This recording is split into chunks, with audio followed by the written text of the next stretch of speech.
Today we will study in a new topic, that is chapter 5, periodic classification of elements. Here there are two words, first periodic and then classification. What is the meaning of these two words? Classification का मतलब अगर हम लोग बात करें, जैसे हमारे पास बहुत सारी वो चीज़ें हैं और अगर हम लोगों को उनको ग्रुप में करना है, जैसे बुक्स की बात करते हैं तो अलग अलग सब्जेक्ट की जो बुक्स है उसको हम लोग कैटेगराइज करके, जैसे केमिस्ट्री की बुक्स अलग, फिजिक्स की बुक अलग, बायो की बुक अलग, ऐसे हम लोग उनको अलग अलग ग्रुप्स में अगर हम उनको अरेंज करें तो वो एक तरह से क्या है, क्लासिफिकेशन। और यहाँ पर हम लोग एलिमेंट्स के लिए यही चीज़ काम में ले रहे हैं कि एलिमेंट्स को according to their similar properties हम लोग उनको ग्रुप्स में अरेंज करेंगे। और पीरियोडिक का मतलब after a fixed time period these property are being repeated. तो वो प्रॉपर्टी जो है वो बार बार क्या हो रही है, रिपीट हो रही है। एक फिक्स्ड नंबर ऑफ एलिमेंट्स के बाद में जो नया एलिमेंट आता है वो पहले वाले एलिमेंट जैसे ही गुण बताता है, उसके जैसे ही प्रॉपर्टीज़ को बताता है। अब इसके लिए जो है हम लोग बहुत सारे अटैम्प्ट्स किए गए। तो फर्स्ट ऑफ ऑल जो अटैम्प्ट जो था, बहुत सारे डिसऑर्डर भी थे इसके लिए कि इनको कैसे हम लोग क्लासीफाई करें। तो साइंटिस्ट ने बहुत सारे अटैम्प्ट्स किए। तो फर्स्ट जो था साइंटिस्ट जो कि इसके लिए सक्सेसफुल हुआ वो था डॉबर्नियर।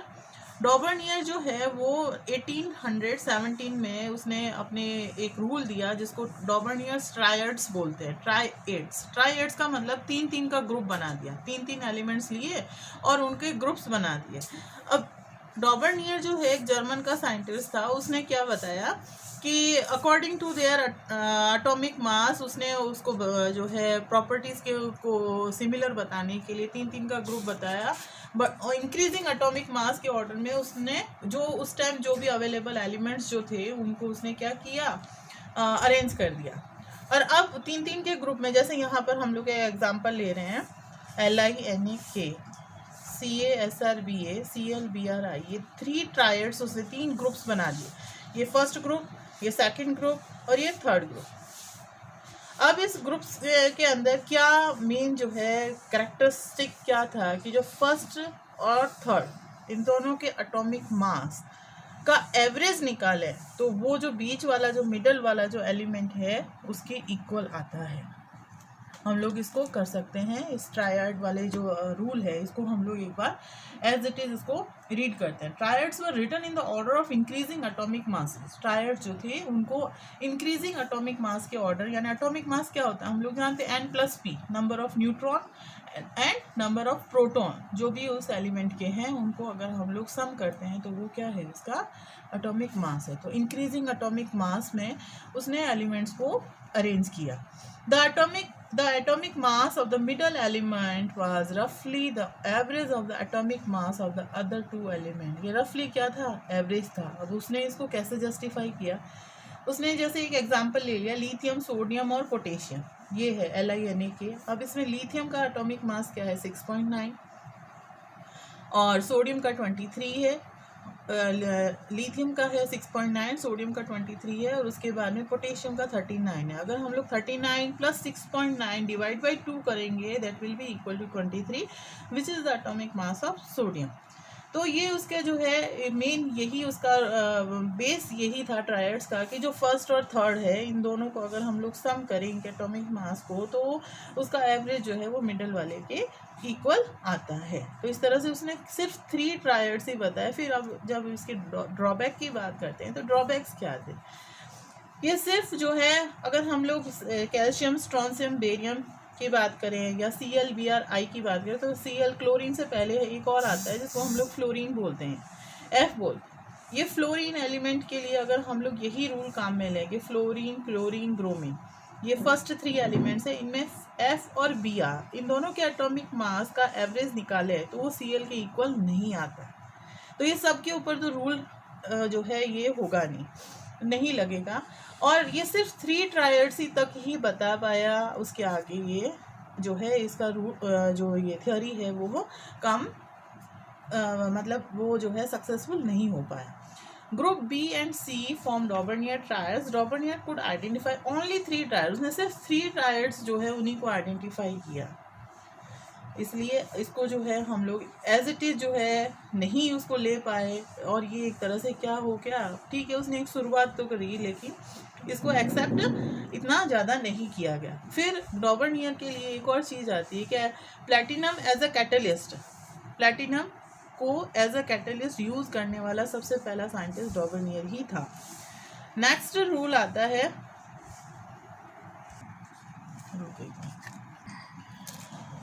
सेकेंड जो आया इस पीरियोडिक क्लासिफिकेशन के लिए, जो नेक्स्ट थ्योरी जो थी वो थी न्यूलैंड्स लॉ ऑफ ऑक्टेव।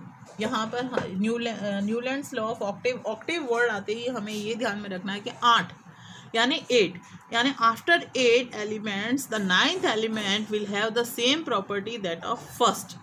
तो ये जो था न्यूलैंड जो था ये एक इंग्लिश साइंटिस्ट जो था और वो म्यूजिक लवर था, और उसने क्या बोला कि जैसे सा रे गा मा पा धा नी ऐसे 7 सुर होते हैं किसी भी म्यूजिक के अंदर, चाहे अगर हम लोग इंग्लिश की बात करें या हिंदी म्यूजिक की बात करें, सभी के अंदर 7 सुर होते हैं, और जो 8वां सुर होता है वो एक्चुअली फर्स्ट वाला ही वापस साउंड क्रिएट करता है। तो एलिमेंट के केस में भी ऐसा है।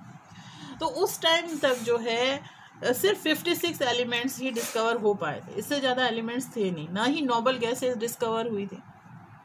तो न्यूलैंड ने जो भी उस टाइम 56 एलिमेंट्स जो भी थे जिनका डिस्कवरी हो चुकी थी उनको उसने इस तरह से अरेंज किया, और इंक्रीजिंग एटॉमिक मास में इस तरह से उनको अरेंज किया कि जो कहीं से भी अगर हम लोग ले, जैसे हाइड्रोजन के आगे हीलियम आता है लेकिन वहाँ पर नोबल गैस तब तक डिस्कवर नहीं हुई थी, तो hydrogen, lithium, beryllium, boron, carbon, nitrogen, oxygen, फिर फ्लोरीन। अब देखो 1 2 3 4 5 6 7 and the 8 element will have the same property as of first.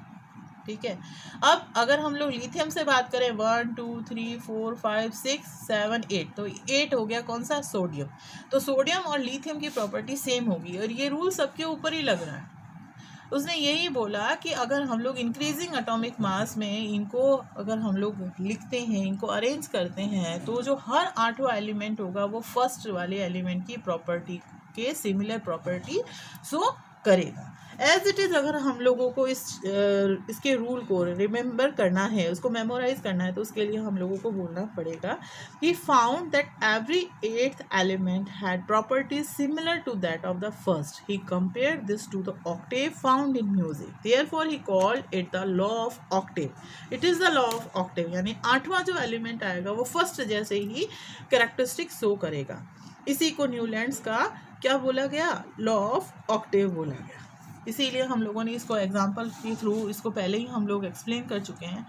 फिर आता है इसके ड्रॉबैक्स। पहली बात तो ये कि हाइड्रोजन और लिथियम के बीच में कोई गैप नहीं छोड़ा इसने, नोबल गैसेस के लिए इसने कोई गैप नहीं छोड़ा, उसको ये ऐसा नहीं लगा कि फ्यूचर में ऐसा कुछ एलिमेंट आएगा।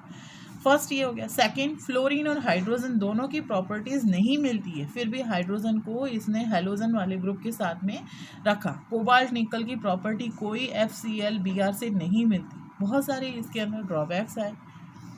सिर्फ ये थोरियम तक ही इसने यही बोला कि सिर्फ 56 एलिमेंट्स ही नेचर में एग्जिस्ट करते हैं, इसके अलावा नहीं है, जबकि ऐसा नहीं है। आज हम लोग देख चुके हैं कि 118 एलिमेंट्स हैं हमारे नेचर, कुछ आर्टिफिशियल हैं और कुछ जो है नेचर वाइज है। तो ये उसके बारे में इसने कुछ भी जो है अपने नहीं बताया। नेक्स्ट ये कह रहा है cobalt and nickel are in the same slot, दोनों को सेम स्लॉट के अंदर रख दिया। ये भी एक इसका क्या है, ड्रॉबैक है।